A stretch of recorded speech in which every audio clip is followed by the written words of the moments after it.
Assalamualaikum warahmatullahi wabarakatuh. Kami dari kelompok 7 akan mempresentasikan materi mengenai pengenalan alat-alat laboratorium.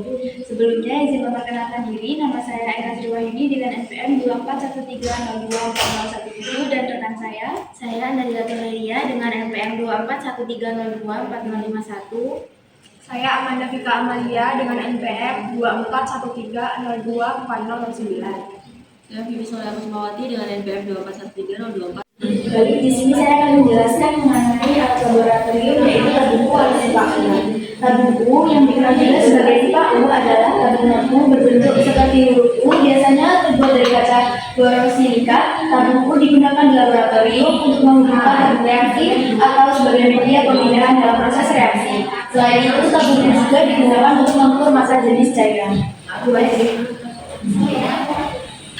Baik, di sini ada fungsi dari tabung U. Berikut adalah beberapa fungsi lain dari tabung U. Yang pertama, sebagai alat peraga untuk belajar konsep tekanan hidrostabilis. Tabung U dapat digunakan untuk mendeteksi cairan yang belum diketahui dengan memanfaatkan titik tekanan hidrostabilis. Yang kedua, sebagai manometer. Tabung U dalam bentuk manometer digunakan untuk mengukur perbedaan tekanan antara kedua ujungnya dengan memanfaatkan perbedaan level fluida di dalam tabung.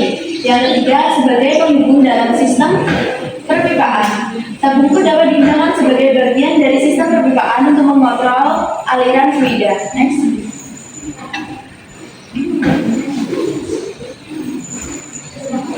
Yang selanjutnya itu ada bagian-bagian dari tabung U dan fungsinya. Nah, tabung U ini memiliki satu bagian utama, teman-teman, yaitu pada bagian ini, yaitu tabung kaca yang berbentuk U. Tabung kaca berbentuk U merupakan komponen utama berbentuk U, berfungsi sebagai wadah tempat fluida, biasanya air, raksa, atau minyak yang berada.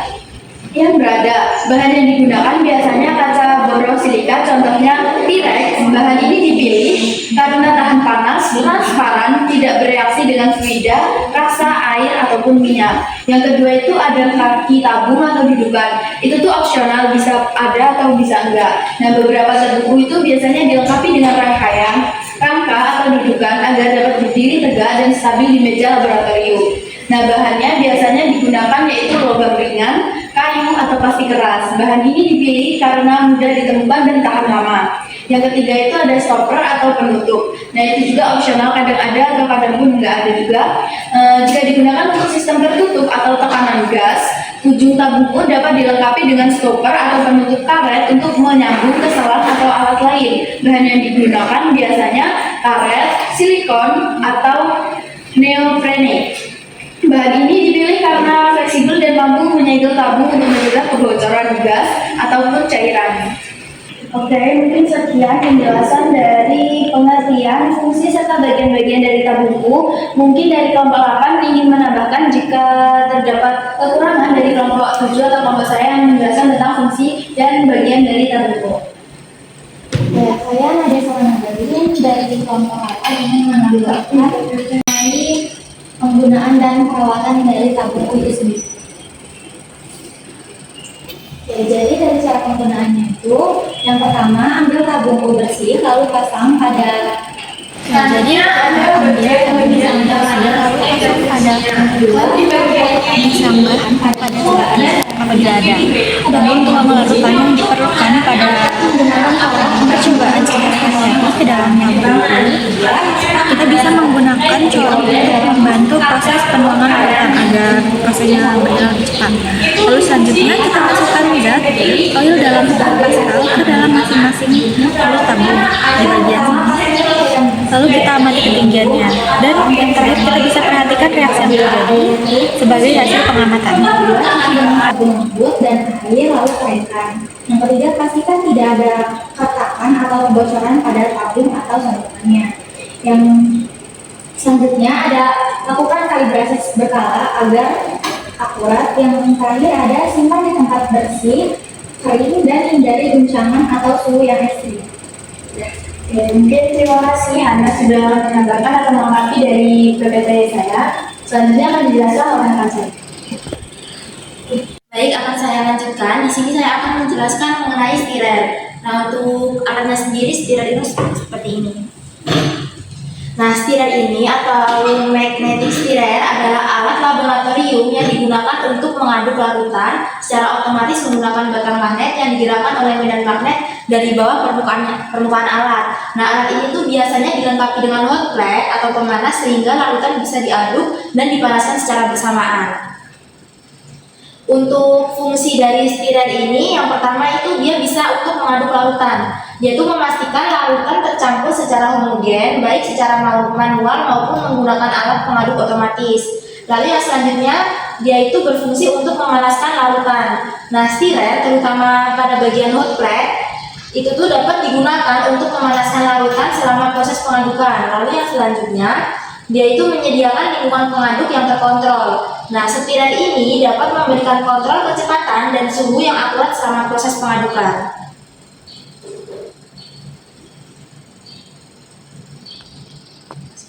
Nah, di sini ada bagian-bagian stirer dan bahan pembuatannya. Yang pertama itu ada top plate atau plat atas.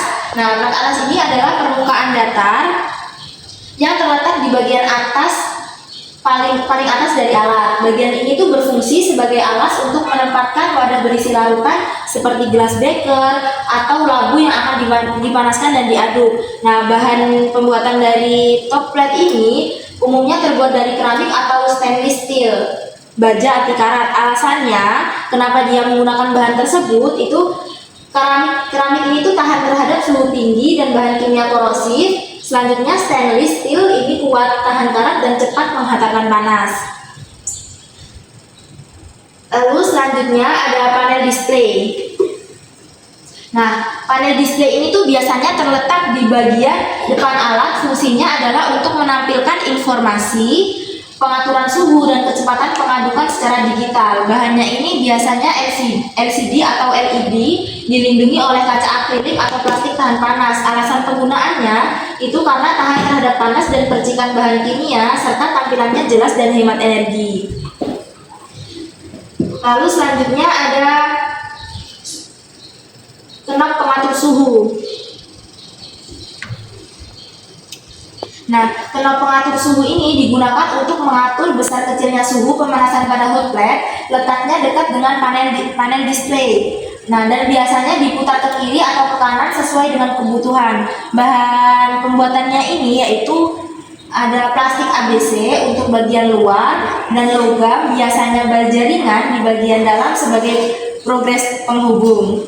Nah, alasan penggunaan bahan tersebut yang pertama, plastik ABS ini kuat, tahan panas, sedang dan tidak mudah pecah. Nah, serta alasan selanjutnya yaitu logam. Ini kan logam ini memperkuat struktur dan menghubungkan ke sistem pengatur suhu. Lalu selanjutnya ada knob pengatur kecepatan. Nah, knob pengatur kecepatan ini tuh memiliki bentuk dan cara penggunaan yang sama seperti knob pengatur suhu, yaitu diputar. Bedanya knob ini tuh digunakan untuk mengatur kecepatan putaran stirer, biasanya dalam satuan RPM atau rotation per minute. Nah, bahan utamanya ini sama dengan knob suhu tadi. Ini tuh meliputi plastik ABS dan logam dalamnya. Alasan penggunaannya ini memberikan kontrol presisi dan tahan terhadap penggunaan berulang. Baik, selanjutnya di sini ada tombol on off. Tapi di sini ada tipe yang lain dari tombolnya. Yang tombol ini tuh terletak di samping alat atau fungsinya itu sangat penting, yaitu untuk menyalakan atau mematikan alat. Penggunaan tombol ini sebaiknya dilakukan sebelum dan sesudah penggunaan agar alat tetap aman dan awet. Nah, bahan penggunaan tombol ini adalah plastik tahan panas atau karet silikon untuk bagian luar. Alasan penggunaannya karena aman disentuh, tidak menghantarkan listrik dan tahan lama. Lalu selanjutnya ada rumah alat atau hot plate house di bagian sini. Bagian rumah ini adalah penutup atau pelindung luar dari suatu alat.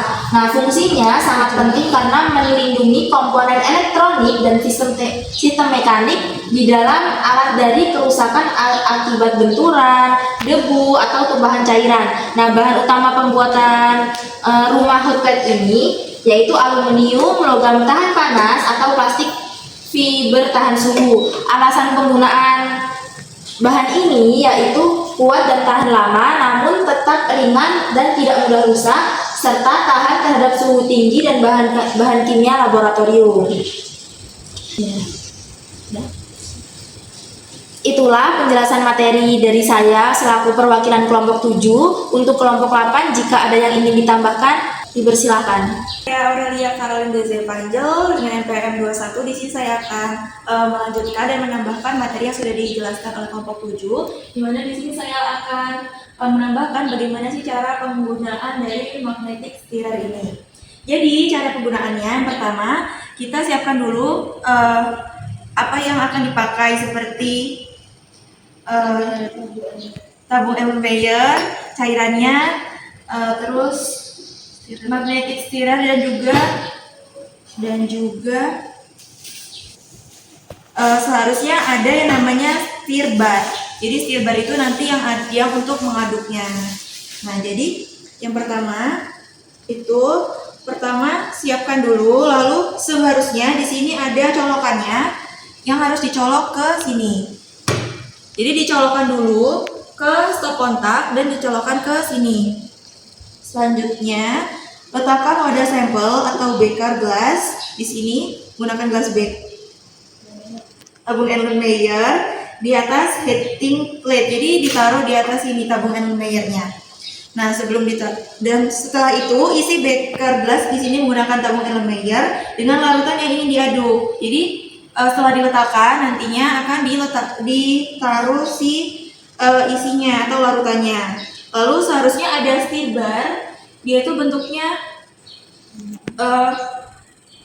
seperti kapsul, itu akan dimasukkan ke dalam tabungnya ini tadi. Nah, jadi setelah diletakkan dan dimasukkan larutan, itu bisa menekan tombol on untuk menyalakan magnetic stirrer. Nah, tombol on-nya ini, jadi dia bukan menekan ya. Kalau di tipe yang ini dia memutar sampai bunyi klik. Nah, selanjutnya atur kecepatan pada kontrol knob searah jarum jam. Semakin diputar ke bawah, semakin diputar ke kanan, maka stir bar akan berputar semakin cepat. Nah, ini kan ada tulisan speed. Nah, speed ini percepat. Jadi semakin dia ke kanan, semakin cepat juga putaran dari si stir bar yang ada di dalam tabung Erlenmeyer ini. Nah, lalu selanjutnya next yang ke-8 itu kecepatan itu bisa. Nah, selanjutnya cara yang selanjutnya itu bisa memutar kecepatannya itu bisa digunakan sekitar 120 dan 1400 rpm. Karena di sini tidak ada keterangannya, karena jenisnya juga berbeda. Jika sudah selesai, putar knob kontrol berlawanan searah jarum jam hingga kecepatannya stabil. Jadi kalau udah selesai, itu diputarnya berlawanan arah jarum jam atau ke kiri. Nah, kalau sudah, klik putar lagi hingga dia ke tombol off. Lalu tekan tombol off, lalu bisa cabut kabel untuk mematikan dan bisa mengeluarkan si stir bar yang ada di dalam wadah tersebut. Oke, selanjutnya saya akan menjelaskan juga tentang cara merawat magnetic stirrer. Nah, cara merawat magnetic stirrer ini, yang pertama itu sebaiknya simpan instrumen di permukaan yang rata, kering, dan bersih. Lalu jangan menghubungkan catu daya sebelum permukaan alas mengering. Lalu Anda jangan asal menyemprotkan larutan pembersih ke dalam instrumen untuk mencegah terjadinya kerusakan korosif pada alat. Lalu selama pencampuran, ketika stir bar tidak mengaduk, kurangi kecepatan atau putuskan daya untuk memeriksa. Next, operasi kecepatan sedang dapat terus bekerja selama 8 jam. Namun, untuk operasi kecepatan tinggi itu bisa selama 4 jam. Hal ini dilakukan untuk mencegah getaran parah selama operasi. Lalu untuk membersihkannya, bisa menggunakan beberapa larutan pembersih seperti alpropil, alkohol, dan air yang mengandung tenside. Lalu rumah instrumen harus diadil dengan benar untuk menghindari kecelakaan. Lalu rutin melakukan kalibrasi terutama pada temperaturnya. Next. Nah, bagaimana sih cara kalibrasi magnetic stirrer? Untuk mengkalibrasi magnetic stirrer itu bisa memulai dengan menggunakan termometer terkalibrasi hingga suhu 300 derajat Celcius. Lalu letakkan gelas kimia atau labu yang berisi sampel di tengah heating pallet. Lalu tekan tombol on untuk menghidupkan alat. Operasikan magnetic stirrer tanpa menggunakan pengaduk magnet atau stir bar. Lalu atur suhunya dengan memutar temperatur kontrol knob. Celupkan termometer yang telah dikalibrasi pada satu sisi gelas kimia. Catat tampilan suhu panel kontrol dan suhu termometer yang dikalibrasi. Dan yang terakhir, ulangi prosedur pada suhu yang berbeda, catat suhunya. Nah, kurang lebih pemaparan mengenai magnetic stirrer. Untuk yang selanjutnya akan dijelaskan oleh rekan saya. Baik, terima kasih kepada kelompok 8 yang telah menambahkan materi yang kurang dari kelompok 7. Selanjutnya akan disampaikan oleh rekan saya. Baik, di sini saya akan lanjutkan presentasi dari rekan saya, yaitu alat ketiga atau termohigrometer. Di mana termohigrometer adalah alat yang digunakan untuk mengukur suhu dan kelembapan udara. Alat ini menggabungkan fungsi termometer untuk mengukur suhu dan higrometer untuk mengukur kelembapan, sehingga memberikan informasi yang lengkap tentang kondisi lingkungan. Termohigrometer juga merupakan alat yang berfungsi untuk mengatur suhu dan kelembapan pada suatu ruangan. Next. Selanjutnya yaitu ada fungsi termohigrometer. Yang pertama itu untuk mengukur suhu, yang kedua untuk mengukur kelembapan, yang ketiga memantau kondisi lingkungan, yang keempat mengidentifikasi masalah kelembapan, dan yang kelima mengendalikan kualitas udara. Oke, selanjutnya ada bagian-bagian dari termohigrometer. Yang pertama itu ada casing atau bodi luar itu yang ini. Terus bahannya itu biasanya menggunakan plastik ABS atau acrylonitrile butadiene styrene. Yang kedua itu ada layar display atau LCD, itu yang bagian ini. Itu bahannya tuh kita menggunakan liquid crystal display atau LCD dengan lapisan pelindung plastik atau kaca tipis. Ini lapisan pelindung plastiknya. Selanjutnya ada indoor sensor. Itu tuh bahannya terbuat dari termistor atau thermal resistor atau isi sensor suhu, misalnya NTC. Yang keempat itu ada outdoor sensor, itu yang bagian sebelah sini outdoor sensornya. Itu tuh bahannya kita menggunakan termistor atau isi sensor juga, biasanya tersembunyi di ujung kabel sensor luar. Selanjutnya itu ada sensor kelembapan atau humidity sensor. Itu sensor kelembapannya yang paling bawah. Bahannya itu biasanya kita menggunakan sensor kapasitif dengan lapisan polimer. Selanjutnya ada tombol pengatur atau setting button, yaitu yang ini. Tombol setting buttonnya yang ini. Ada 3 tombol ini namanya setting button.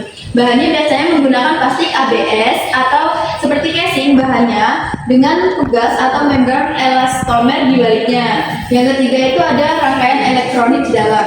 Bahannya biasanya itu ada PCB atau printed circuit board dari fiberglass epoxy FR4. Nah, selanjutnya itu juga ada bagiannya satu lagi, itu dari sensor kabel. Mungkin itu saja penjelasan dari saya. Mungkin dari kelompok 8 jika ingin ditambahkan dipersilakan.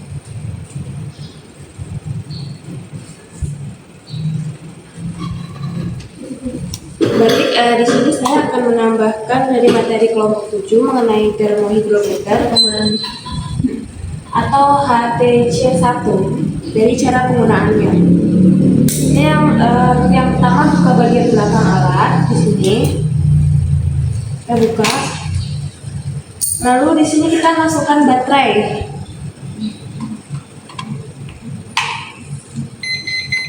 Nah, hingga bunyi seperti ini ya. Kemudian di sini tekan mode. Dia untuk sampai angka jam berkedip. Nah, setelah itu tekan tombol ADJ untuk mengatur jam, menit, tanggal, dan tahun.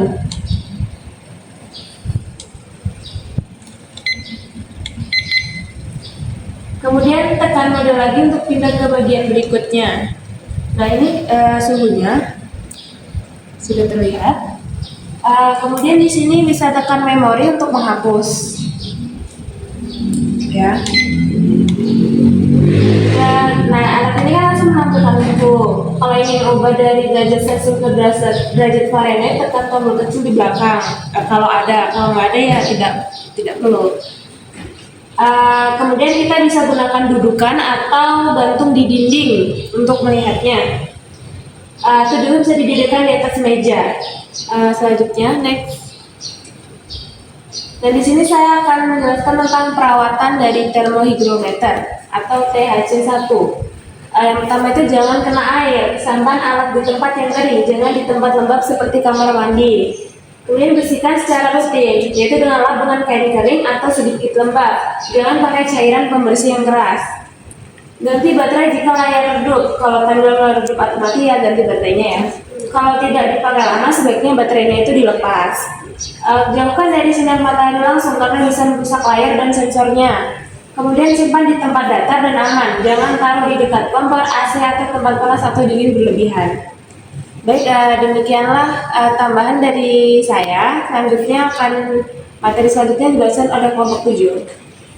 Baik, sebelumnya izin memperkenalkan diri. Nama saya Amelia Amelia dengan IPM 2 angka 13029. Jadi, selanjutnya saya akan menjelaskan alat mengenai timbangan analitik.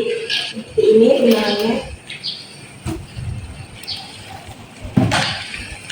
Nah, timbangan analitik adalah alat laboratorium yang digunakan untuk mengetahui atau mengukur massa zat cair dan zat padat dengan tingkat kegantian tinggi. Biasanya hingga 0, mg atau 0,001 gram. Fungsinya untuk menimbang bahan kimia atau sampel dengan posisi tinggi dalam kegiatan analisis kuantitatif di laboratorium, terutama dalam bidang kimia, farmasi, biologi, dan penelitian ilmiah lainnya. Selanjutnya ada bagian-bagian timbangan analitik dan fungsinya. Di bagian kiri ini itu left windbreak, yaitu fungsinya untuk menghalangi aliran udara agar tidak mempengaruhi hasil timbangan. Selanjutnya ada right windbreak, yaitu kaca penutup kanan. Bagian sini itu berfungsi sama seperti windbreak kiri, menjaga kestabilan lingkungan penimbangan. Selanjutnya ada sampel pen ini atau piring sampel, itu terbuat dari baja. Fungsinya tempat meletakkan bahan atau sampel yang akan ditimbang. Selanjutnya ada LCD atau layar. Ini di bagian sini. Fungsinya untuk menampilkan hasil penimbangan dalam bentuk angka digital. Lalu menu function atau tombol fungsi di bagian ini. Fungsinya untuk mengatur berbagai fungsi seperti tara, kalibrasi, mode penimbangan, dan lain-lain. Selanjutnya ada water pass atau leveling bubble. Yang water passnya ini fungsinya untuk menunjukkan apakah timbangan berada dalam posisi datar atau tidak. Timbangan harus dalam posisi datar agar hasil akurat. Itulah penjelasan dari saya kelompok 7. Bila ada tambah dari kelompok 8 dipersilakan. Izin menambahkan dari kelompok 7, saya dari kelompok 8. Ini yaitu cara penggunaannya. Pertama, pastikan menaruh timbangan yang dalam posisi sesuai dan di atas permukaan yang rata. Jika sudah, jangan lupa untuk mengatur water pass yang sesuai dengan petunjuk pada buku manual. Lalu tempatkan timbangan analitik di posisi yang jauh dari berbagai hal yang bisa pengaruhnya seperti suhu yang tinggi dan hembusan angin. Lalu ketiga, nyalakan neraca dengan tekan tombol power untuk menunjukkan angka 0. Lalu selanjutnya tunggu dulu sampai posisi stabil dan atau menunjukkan angka 0. Selanjutnya yaitu buka kaca pelindung sebelum zat tersebut ditempatkan pada piringan secara perlahan. Lalu taruh sampel atau bahan yang hendak kalian timbang di sini. Selanjutnya yaitu catat bobot sampel dan bahan yang Anda digunakan, dan jika sudah selesai tekan tombol power. Untuk selanjutnya yaitu cara perawatan. Yang pertama yaitu letakkan timbangan analitik pada meja atau bagian yang datar agar dapat mendapatkan hasil yang maksimal. Selanjutnya pastikan untuk tidak menjatuhkan bahan material terlalu ekstrim pada timbangan analitik Baratnya masih dalam batas terukur, hindari dan jangan menerapkan bahan kimia biasa apapun yang berbahaya pada plat neraca analitik secara langsung. Lalu jika benda akan timbang mempunyai suhu yang sangat ekstrim, tunggu terlebih dahulu hingga menemukan suhu yang normal. Dan yang terakhir yaitu hindari memakai kuas yang terlalu keras ketika hendak membersihkan timbangan, dan yang terakhir jangan terlalu menggeser atau memindahkan neraca di banyak tempat. Sekian dari penjelasan saya, dan dilanjutkan oleh rekan saya. Mungkin itu tadi penambahan dari kelompok 8. Materi selanjutnya akan disampaikan oleh rekan saya.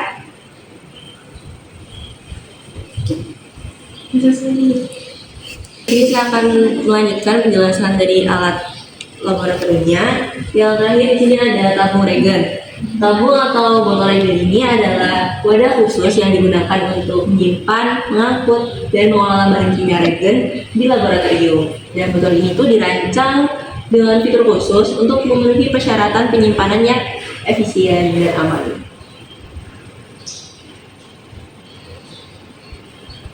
Untuk fungsi tabung dan regen itu, yang pertama, menyimpan bahan kimia cair atau padat dalam jumlah tertentu, melindungi bahan kimia dari kontaminasi, penguapan, dan reaksi dengan cahaya. Selanjutnya, memudahkan identifikasi dan labeling bahan kimia di laboratorium. Dan yang terakhir, mengurangi risiko tumpahan atau kecelakaan saat bekerja dengan bahan kimia yang berbahaya.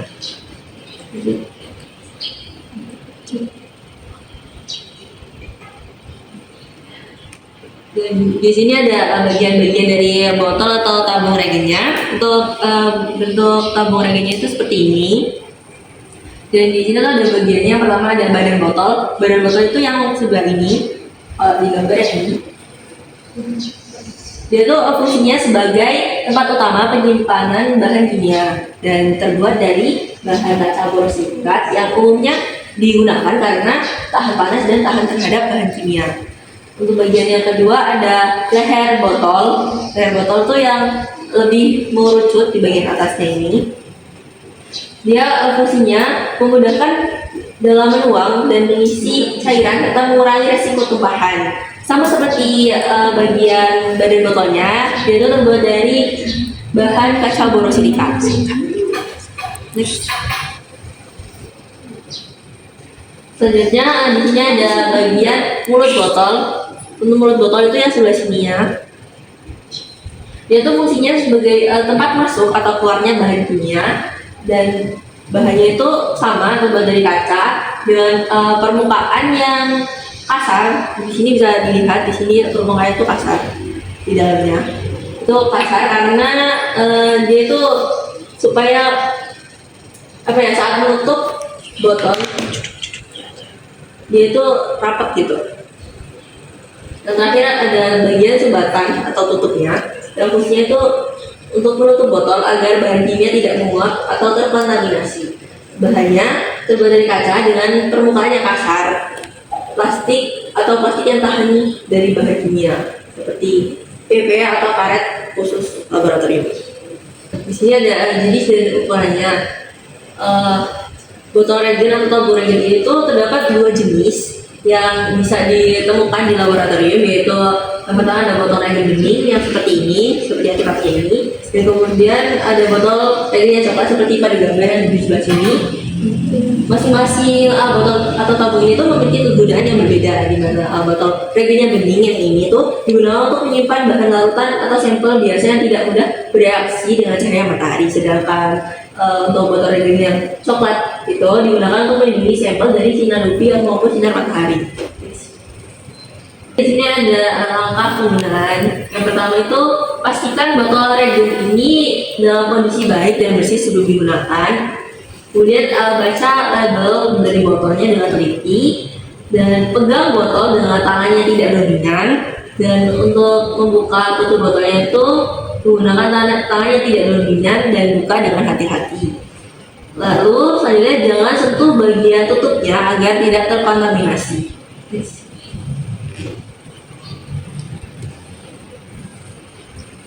Untuk mengambil larutan, kita menggunakan pipet tetes atau alat pengambil larutan yang bersih. Dan selanjutnya tuangkan larutan perlahan dari tepi botol dan jauhkan dari label. Lalu jangan menuang terlalu berlebihan agar tidak tumpah, dan segera pasang tutupnya kembali dengan rapat. Dan untuk bahan yang beracun atau beraroma kuat harus disegel dengan lilin bila perlu. Baik, mungkin sekian penyampaian dari saya, akan dilanjutkan oleh kelompok 8 jika ada yang ditambahkan. Jadi saya di sini akan menjelaskan perawatan dari untuk tabung regen ini. Jadi yang pertama itu kita bisa melakukan pembersihan yang tepat, yaitu yang pertama bisa bilas dengan air keran, lalu air murni dan keringkan sempurna, atau juga bisa menggunakan beberapa regen yang menggunakan pelarut spesifik atau tidak boleh dicuci. Lalu selanjutnya pastikan di botol ini selalu ada label yang jelas, lengkap, dan tidak lentur. Lalu tutup rapat dan simpan sesuai sifat regen, bisa di ruangan gelap atau di kulkas atau di lemari asam, dan itu diaturnya secara rapi. Lalu cek botol dari retak atau rusak dan amati regen, apabila ada perubahan warna atau endapan bisa dibuang. Nah, yang terakhir itu jangan pernah menukar tutup antar botol dan jaga kebersihan bagian dalam tutup botol. Demikian penambahan mengenai perawatan dari tabung regen dari saya. Terima kasih. Baik, mungkin sekian presentasi dari kelompok 7 dan kelompok 8. Kami akhiri. Wassalamualaikum warahmatullahi wabarakatuh. Terima kasih.